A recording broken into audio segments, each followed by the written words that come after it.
busy. Who shall I say? Yes, sir. I'll be glad to. I'll tell him. Okay. Take a letter to Mr. B.G. De Silva. My dear Mr. De Silva, I've read the book of your show, and as your legal advisor, I'm writing to let you know that you're skating on very thin ice. And since you've asked my advice, let me warn you it can't be done. I know it's all in fun, but there is a state called Louisiana, and anyone can tell that both your acts are based on facts, and they're gonna be sore as hell. You won't get away with it. They'll sue you and Riskin and Berlin too, because there are laws that specifically say you can't write a book or a play based on characters living today, and that's what you've done. I know it's in fun, but for instance, the very first scene, the character you call the Dean. You've changed the name, but just the same, they're going to know who you mean. And you won't get away with it. Oh no, the minute you open, they'll close the show and they'll sue. They'll sue you and Riskin and Berlin too, and the cast will go to jail. Of that, I have no doubt. But speaking as your attorney, let me say that there is a way out. You can make the whole thing legal without changing a line in your book. It can still be Louisiana. You can call a crook, but you must say it's based on fiction, and everything will be fine. Yours truly, Sam Leibowitz of Rafferty, Driscoll, and O'Brien.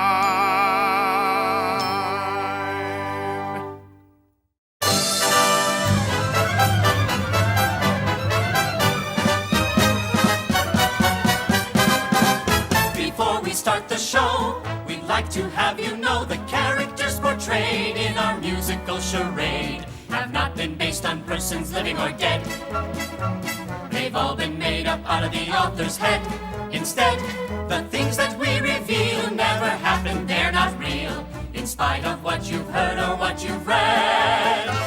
The politicians we investigate would come from Maine or Kansas or Montana. So we laid our story in a mythical state we call Louisiana. Within our simple plot, you'll notice quite a lot of references to crooks who have monkeyed with their books. And with those gentlemen, we're not too gentle. If they seem like men you've read about, it's purely accidental. The law says shows like this one can get by with one restriction: it must be fiction. We try to stay within the law, that's why we laid the seeds in New Orleans, a city we've invented so that there would be no fuss. If there is such a place, it's certainly news to us. Again, the same old word, no matter what you've heard, the villains in our show are just characters, and so if an arrow seems to strike someone who's investigated, if he looks to you just like someone to whom you're related, don't go out and sue. We don't mean you. It's fiction, so don't be temperamental. If your son's a millionaire, don't start trembling in your britches when a character declares that you're dirty sons of riches. Don't go out and sue. We don't mean you. The likeness is purely accidental, so please bear this in mind. Our show is of the mythical kind. The book is mythical. The score is mythical. To make them mythical was our only chance. The girls are mythical. The boys are mythical. And now we'll let our mythical show advance and go into our mythical dance.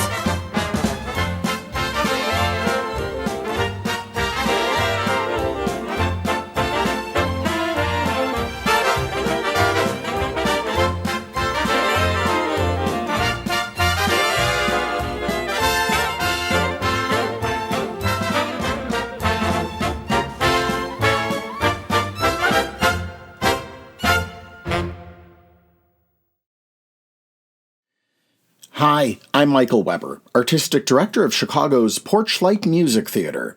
Opening on Broadway at the Imperial Theater, May 28, 1940, Louisiana Purchase, with music and lyrics by Irving Berlin and book by Maury Riskind, based on a story by B.G. De Silva, is one of those musicals of a moment that we rarely get a chance to experience these days. Set in New Orleans, the show slightly satirizes Louisiana Governor Huey Long and his control over Louisiana politics. The story concerns an honest U.S. senator who travels to Louisiana to investigate corruption in the Louisiana Purchase Company. The company's lawyers attempt to divert him via the attentions of two beautiful women, but the senator maintains his integrity and ends up marrying one of them. The Broadway production was a solid hit led by popular stars William Gaxton and Victor Moore, who were an unofficial team, having starred together in Broadway's Of Thee I Sing and its sequel, Let Him Eat Cake, as well as Anything Goes, Leave It to Me, Keep 'Em Laughing, Hollywood Pinafore, and Nellie Bly, and also the film The Heat's On with Mae West.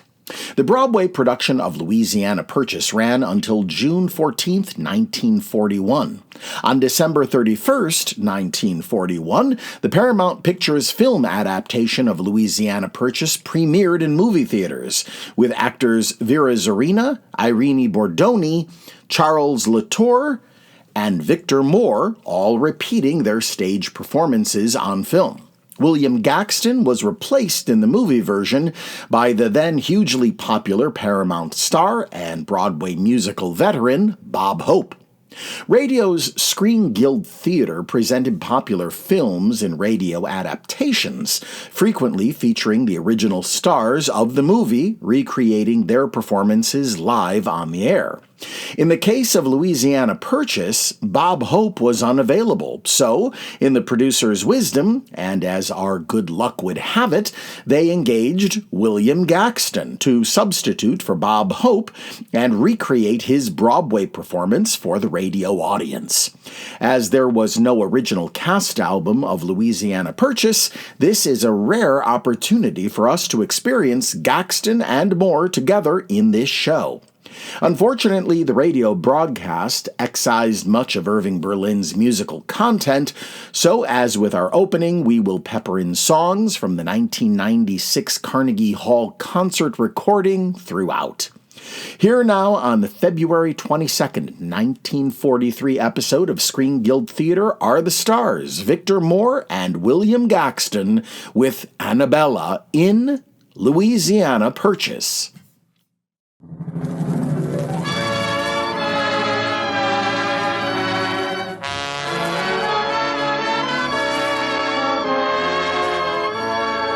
Lady Esther presents the Screen Guild Players.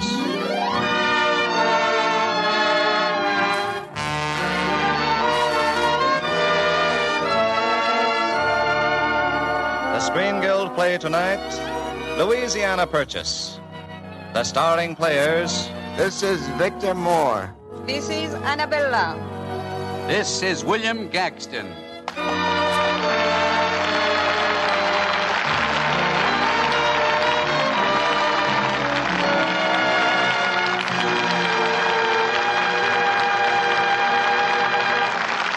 Tonight, Lady Esther presents the Screen Guild Players in their streamlined radio version of Paramount Pictures' Louisiana Purchase, starring Victor Moore as Senator Oliver P. Loganberry, Annabella as Marina von Minden, and William Gaxton as Jim Taylor.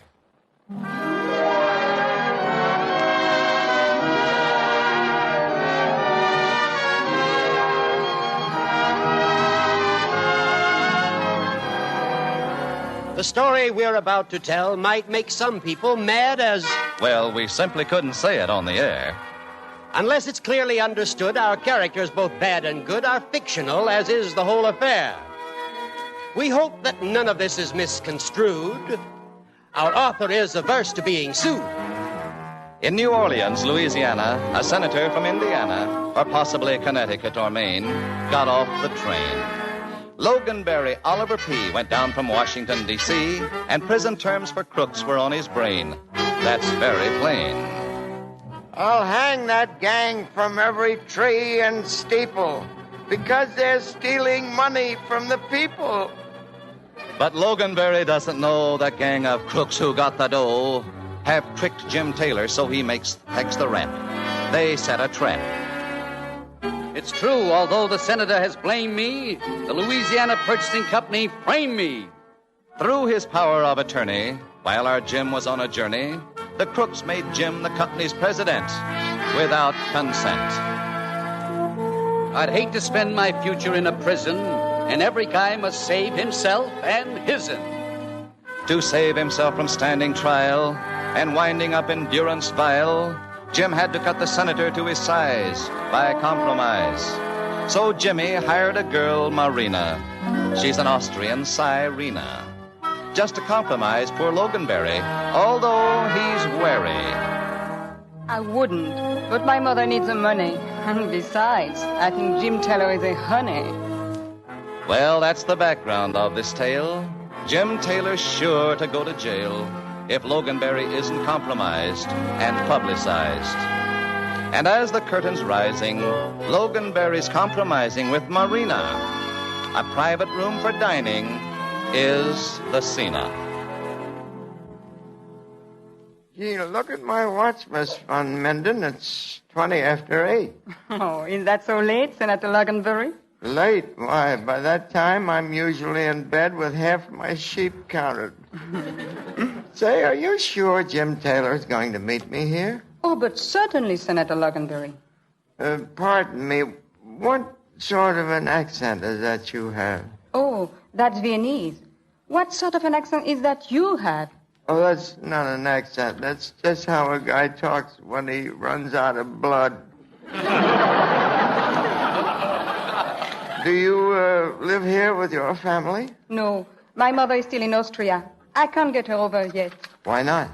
Those good-for-nothing immigration laws keep her out. Immigration laws. I wrote them. You wrote them? Well, then maybe you could get her over here. Oh, sure I could, just like that.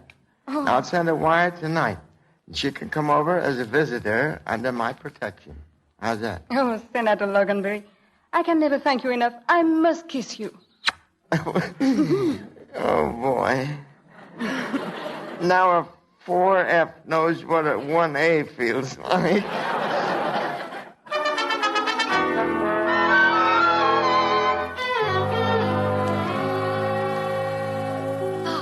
Everything is ready, Jimmy. Marina and Senator Loganberry are waiting for you in the special dining room. Is Marina making any progress with the senator, Madame Bordelais? Well, when I picked him there a minute ago, she was kissing him. Who are these men with you, Jimmy? Oh, these fellas, they're some fellas who frame you. They're connected with the Louisiana Purchasing Company. Now listen, you guys understand everything? Why not? Simple enough.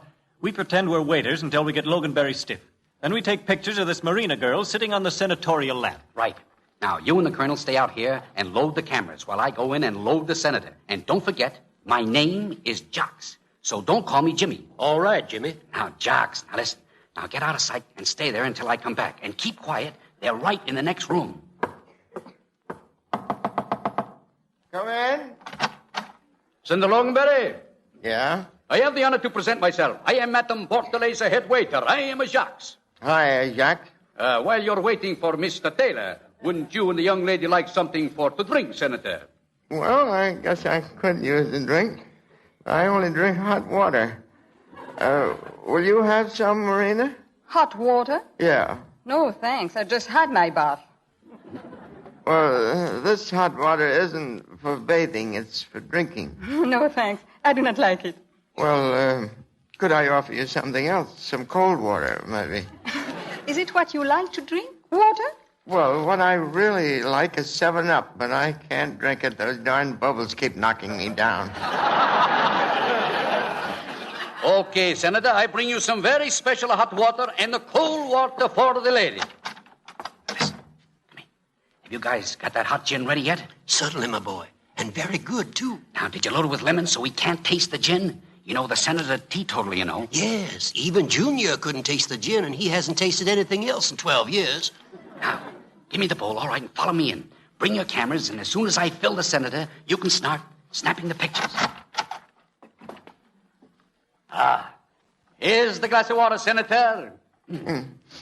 It smells mighty strange. What is it? This is a pure Mississippi River water. It tastes different than the hot water I had in here yesterday. It don't seem very hot in the glass, but it burns going down. Yes, that is the vitamin content, Senator. It has the vitamins S-O-U-S-N-E. Yesterday we had only the Missouri River water, but of course the Missouri water is much weaker than the Mississippi. But if you prefer the Missouri... No, I'm beginning to like this stuff. Boy, this must be really Mississippi water, all right. What makes you think so, Senator? I've only had a pint, and already I feel like building a levee in a bathtub. All right, you have some more, Senator. Oh, thanks. Are you sure you wouldn't care for some of this hot water, Marina? This is real Mississippi water. I must have swallowed a minnow. Come on, take some, Marina. Well, perhaps. Yes, now, you take some. Thank you, Senator Loganberry. Oh, that's all right, my dear. Give me another glass of that Mississippi River, Jax. Boy, oh boy, I'd like to sit here all day just making the tide go out. All right, here you are, Senator. Thanks, Jax. Marina. Yes, Jimmy? We got Loganberry loaded now. Get on his lap and start kissing him so the boys can get the pictures. I don't like to do this, Jimmy. The senator's such a sweet man. Say, what are you two whispering about? What? Oh, I was just telling Jax what a sweet man you are to get my mother into the country. Oh, that's all right, Armand. I wonder if I might kiss you again, Senator. Well, certainly. I like doing things for people, particularly things like that. Well, this is going to be a great help to us. Get your cameras ready, boys. We're ready. Now, if you let me sit on your lap, Senator. Allez, pucker up your lips. Gee, that one kiss made me 20 years younger. One kiss made you 20 years younger? Then I will kiss you again. And again. And... Oh. Well, Senator, don't just sit there. Say something. I want my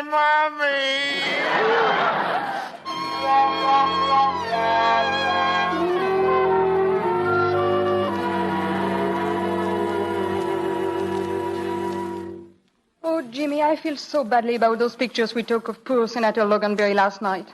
But I like kissing him. Well, he won't be around long enough for you to get used to it. He's leaving? Yeah, just as soon as he sees the pictures. Ixnay, and Cray. Now, here he comes now. Quiet, here he comes. Well, how are you there, Senator? My head doesn't feel so good, Mr. Taylor. You mean it feels a little big, huh? Well, this is the first morning I ever had to aim it to get it to a door. Oh, Oliver, I'm so sorry. Thank you, my dear. Say, Taylor, why didn't you meet me last night? Oh, I was there.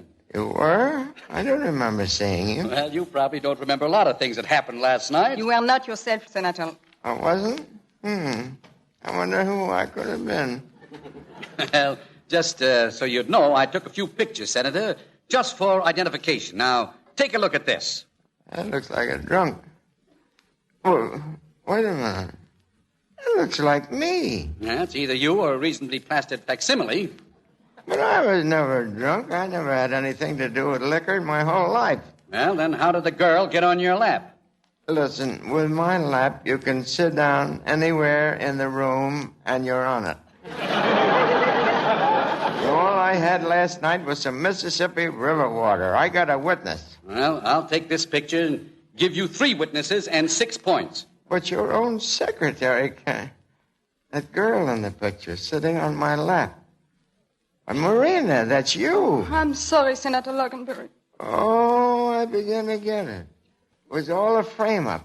Marina was in on it. Well, we're willing to leave that to the American people. You mean you're going to print this picture? Well, I thought if you'd call off the investigation, I could forget about this picture. You know, there's a train pulling out at midnight. What do you say, Senator? Well, how do you like that? Yesterday, I had some of that Mississippi River water. Today, my name is Mud. You're a pretty smart fellow, Mr. Taylor. No hard feelings, Senator? You're not mad? No, I never get mad at anything that happens in politics. I can't afford to. I'm a Republican. Wait a minute, Oliver. You have nothing to worry about. There is nothing wrong about that picture. What do you mean, nothing wrong? It'll ruin me financially. It'll ruin me politically. Besides, they took me with my awful left profile showing. But, Oliver... Anyway, Marina, you'll get your mother into the country. You're still going to bring her over? No, I wouldn't stop it now. That'd be pretty cheap revenge, wouldn't it? Oh, no wonder I love you. What? The senator and I made an engagement last night, and this picture shows us celebrating before the marriage. Ah. You know I proposed, Oliver, and you accepted. Marina, are you double-crossing me? I'm double-crossing nobody. Can I help it if I fell in love? You fell in love with a 60-year-old foof? I am not a foof. I know it. I was being polite. Marina, you fell in love with a 60-year-old foof when I was around, a 30-year-old foof? I'm sorry, Jimmy. If we're engaged, this is blackmail, Taylor. Now, wait a minute, Senator. Couldn't you think this over and forget about this? Taylor, I can get you an extra 20 years for even suggesting it.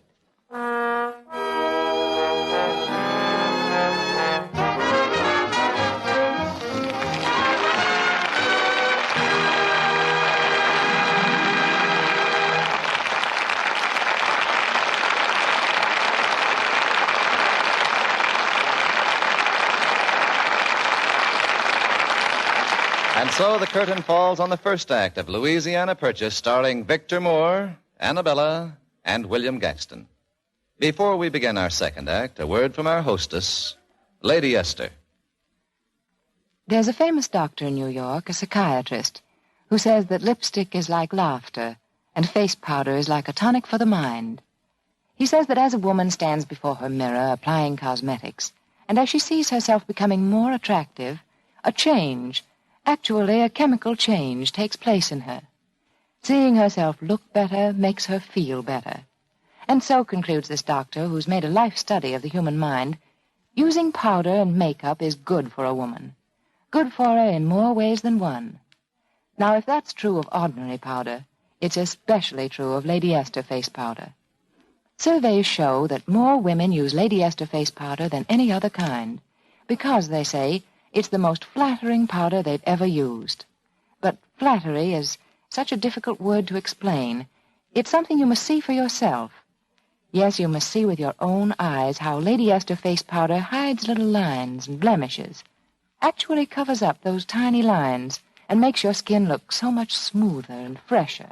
You see, my powder is blown by twin hurricanes, each particle of powder and color blown at tremendous speed, until it becomes finer and smoother than powder ever was before, until every tiny particle of color is merged with the powder in perfect blending, and the shades are the loveliest, the most exciting you've ever seen.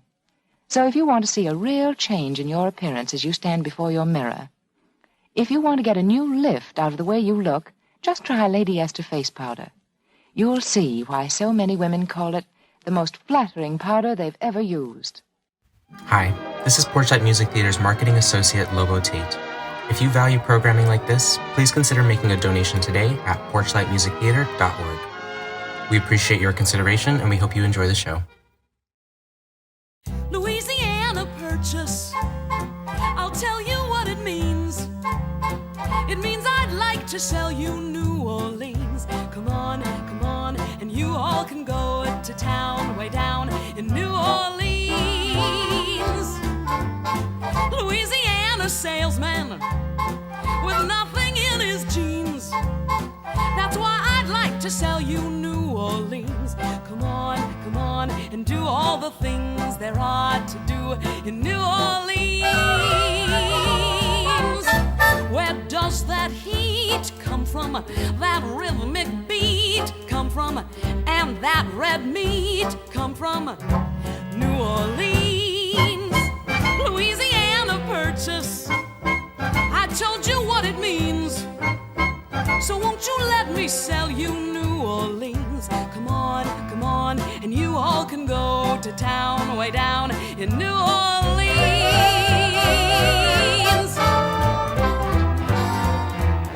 Louisiana Purchase. I'll tell you what it means. It means I'd like to sell you New Orleans. Come on, you all can go to town, way down in New Orleans. Louisiana salesman with nothing in his jeans. That's why I'd like to sell you New Orleans. Come on, come on. And do all the things there are to do in New Orleans. Where does that heat come from? That rhythmic beat come from? And that red meat come from? New Orleans.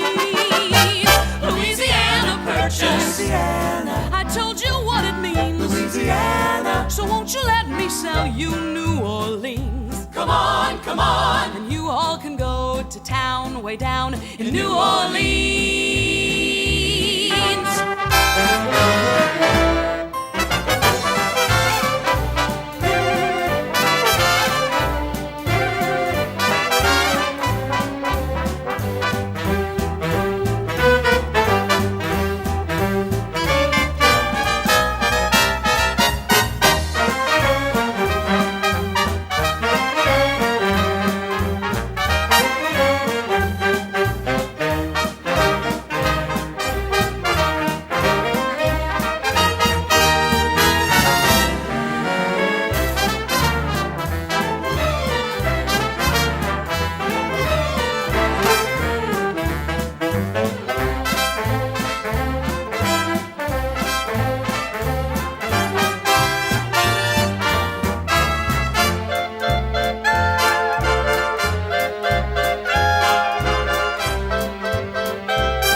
Louisiana salesman with nothing in his jeans. That's why I'd like to sell you New Orleans. Come on, come on, and do all the things there are to do in New Orleans. Where does that heat come from? That rhythmic beat come from? And that red meat come from? New Orleans, Louisiana Purchase. Louisiana. I told you what it means. Louisiana. So won't you let me sell you New Orleans? Come on, come on, and you all can go to town, way down in New Orleans. New Orleans.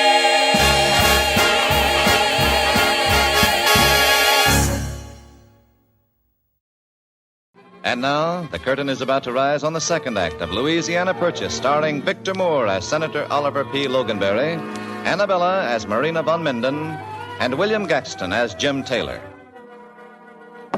Bordelais! Madame Bordelais! Madame Bordelais! Who is it? Madame Bordelais! Oh, I'm so glad you're here. Who is it? Who is it? It's me, Jimmy. I know what you want to say. I'm a dirty double-crosser and no good. But it's all true, and I do not want to hear it. Goodbye. Oh, hello. That isn't what I want to say. No? No, Madame Bordelais told me all about your mother. And you forgiving me? I forgiving you. Please believing me. But you will go to jail. And just because I couldn't stand seeing Senator Logan being framed, even by you. Oh, well. What's 15 or 20 years? As long as I know you'll be waiting for me when I get out, you'll run up to me, take me in your arms, and kiss me like this. Oh, but you must not do this. It is not fair to either of us. Don't you like it? I love it. But I don't want to get used to it if I got to marry the senator. If you marry the senator, you'll get kissed on the forehead, like this. I don't say that's bad, but if you marry me, this is what you'll get. Think it over, honey. I'll check with you later. Right now, I've got to get over to Senator's room and see Madame Bordelais. Madame Bordelais? In Senator Logansbury's hotel room? Is it another frame-up, Jimmy? Well, could be, baby. Could be.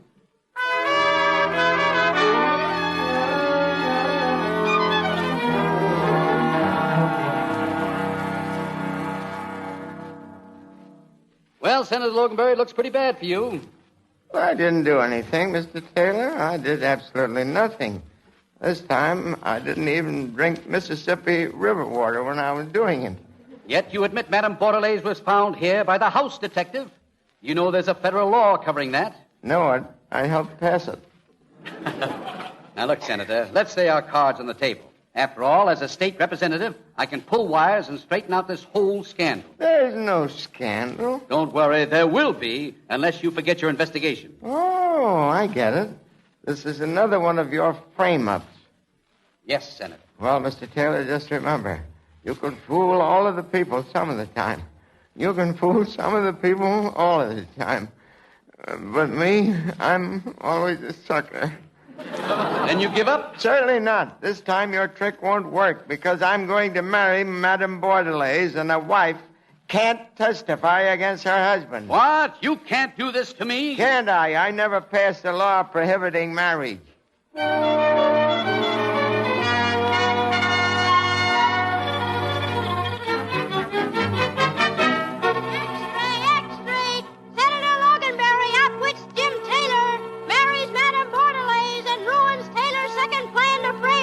Cupid trumps Taylor's last days. Senator Loganberry threatens complete expose of Louisiana Purchasing Company. Will leave with local bride for state capital immediately.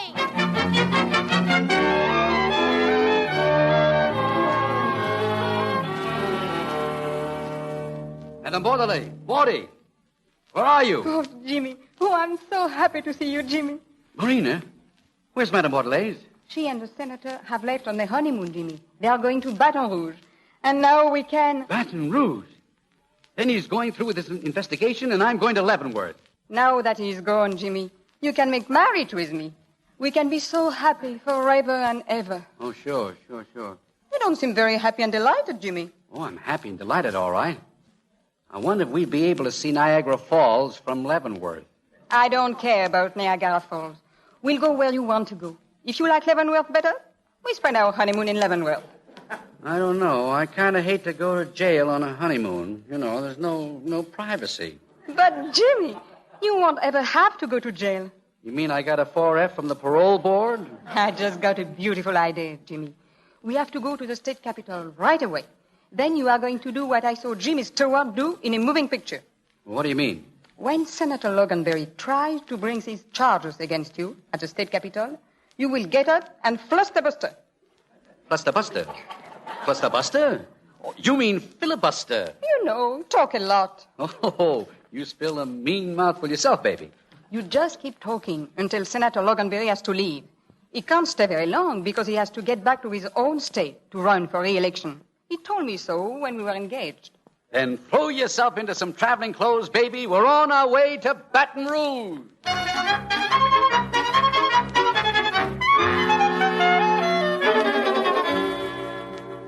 Hello, Mr. Taylor. Hello, Senator. I hardly expected to see you here in the State House without a couple of deputies dragging you along on your subpoena. Well, I think I've got an ace in the hole. Well, it better be a big ace because it's an awful big hole. Well, you won't know how big that hole really is, Senator, until you fall into it.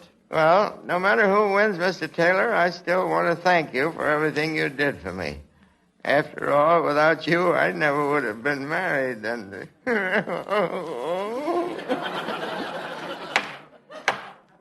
House please come to order?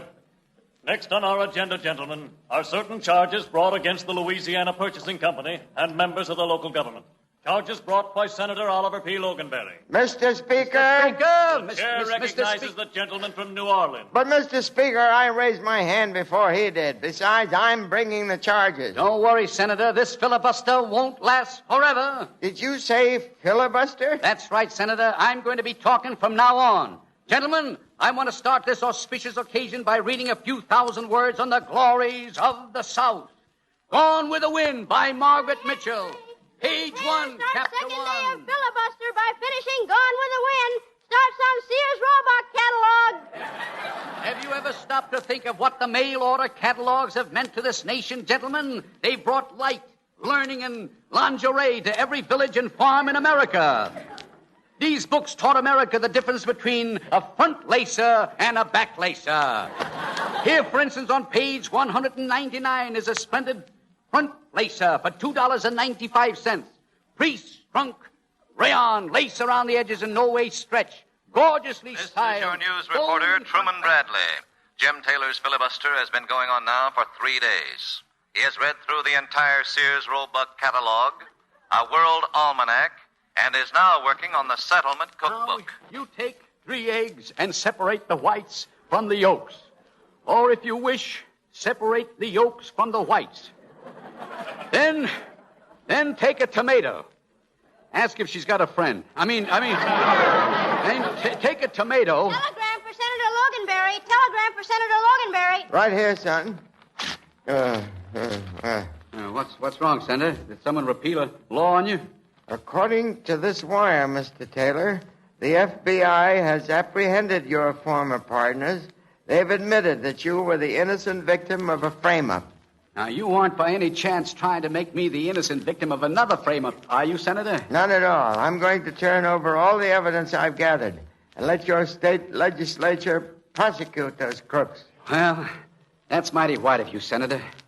No hard feelings about this filibuster? No, but if you'll pardon me, I better get started back home or I might lose my senatorial seat. Well, happy landings, and you're certainly built for it. Oh, Jimmy, my Jimmy, I heard. Isn't it wonderful? I knew it would work out for you, just like for Jimmy Stewart. Yeah, but as soon as we get married, I think I'd better get out of politics and go back to working for a living, Marina. I do not mind politics, Jimmy. Besides, we will be safe when we raise a little Marina and a little Jimmy. That will be one for the Democrats and one for the Republicans. Oh, well, what happens in case there's a third party? Mrs. Loganberry and I are conducting that investigation.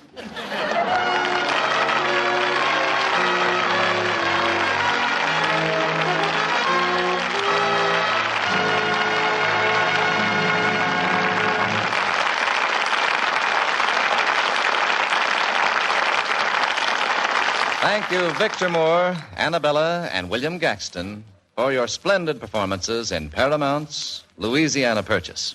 Thank you, Mr. Bradley. It was fun to appear with Mr. Moore and Mr. Gaxton in Louisiana Purchase. It is always a pleasure to appear with the Lady Esther Screen Guild players, knowing that the benefits go to the Motion Picture Relief Fund, a charity in which we are all vitally interested. Now, I would like you to listen to a word from one of our best-known beauty authorities, Lady Esther. Thank you, Annabella. You know, the method I use to make Lady Esther face powder is so different from ordinary methods that the government has granted an exclusive patent on it. Most powder is just mixed and sifted. But with Lady Esther face powder, that's only the first step. I call my powder raw at that point, and I put it through a second blending, my patented twin hurricane blending. Now, that's when the miracles start to happen. After those twin hurricanes get through with Lady Esther face powder, it's no longer just mere powder particles, but a smooth, flattering film of beauty on your skin. It's a new texture powder, and the very first time you try it, you'll see how it helps hide little lines and blemishes, how it makes your skin look fresher and often years younger. And be sure to notice this, too.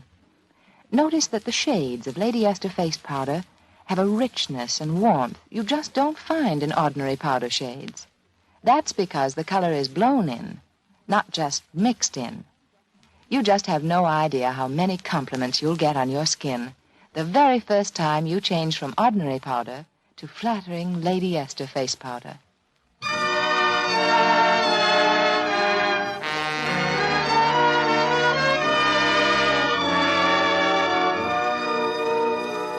And now, Victor Moore has a word for you.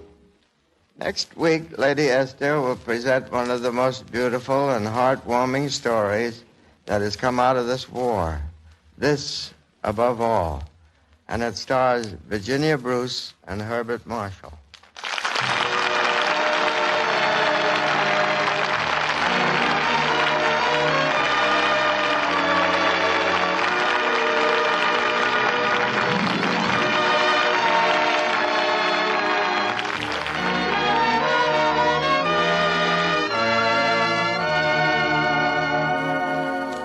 Next week, then, Lady Esther will present Herbert Marshall and Virginia Bruce in This Above All.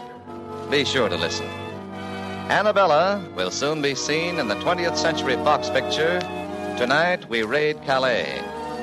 Victor Moore can now be seen in the Paramount all-star production, Star-Spangled Rhythm. William Gaxton is currently working in the Metro-Goldwyn-Mayer production, Best Foot Forward. Music on tonight's show was arranged and conducted by Wilbur Hatch. Our radio adaptation was by Bill Hampton. The Screen Guild Players are presented every Monday night at this time by Lady Esther. This is Truman Bradley speaking for Lady Esther, saying thank you and good night.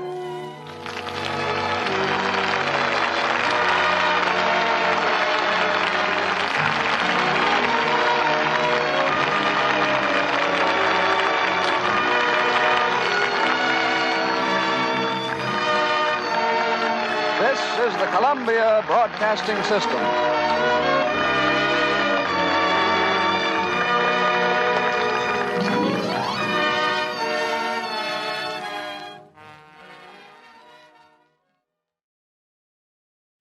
While William Gaxton was passed over for the film adaptation of Louisiana Purchase, he did get to immortalize his Broadway performance in Cole Porter's 50 Million Frenchmen in that show's 1931 movie version.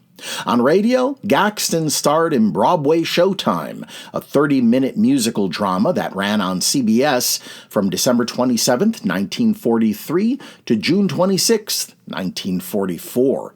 Victor Moore, with Broadway and film co-star Irene Bordoni, would also repeat their Louisiana Purchase performances on TV's musical Comedy Time in 1951. He was a hugely popular guest on numerous radio shows and was a regular, as himself, on The Jimmy Durante Show. Paris-born actress Annabella, who co-starred in today's broadcast, established herself as one of France's most popular cinema stars.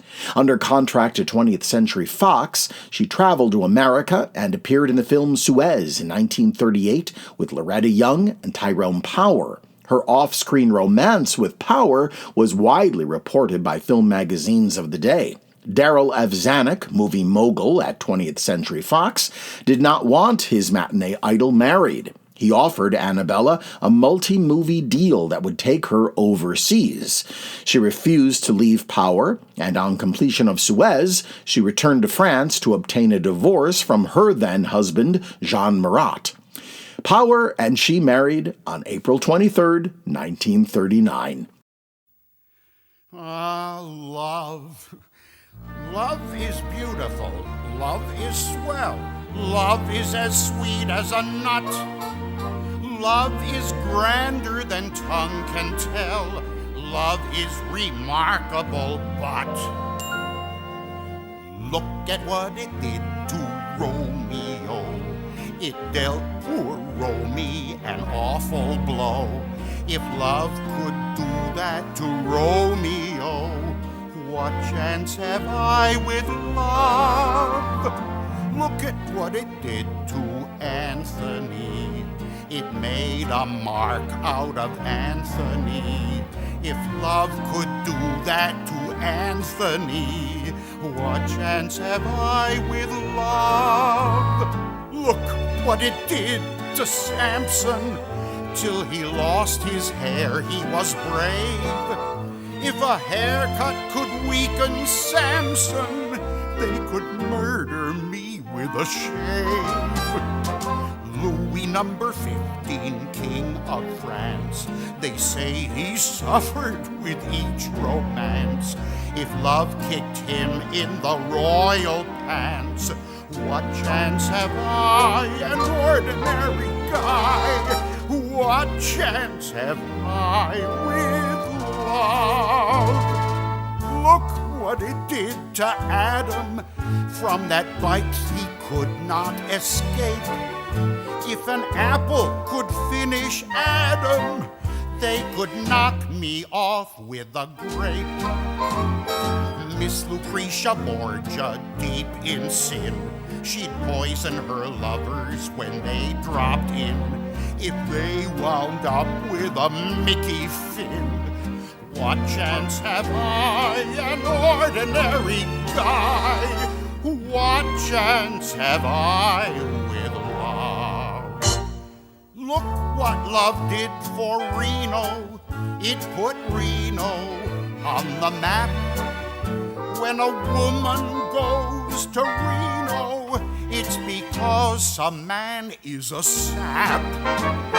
Tommy Manville's love is not returned. He sells asbestos, and he has learned that with asbestos he still gets burned. What chance have I, an ordinary guy? What chance have I with love?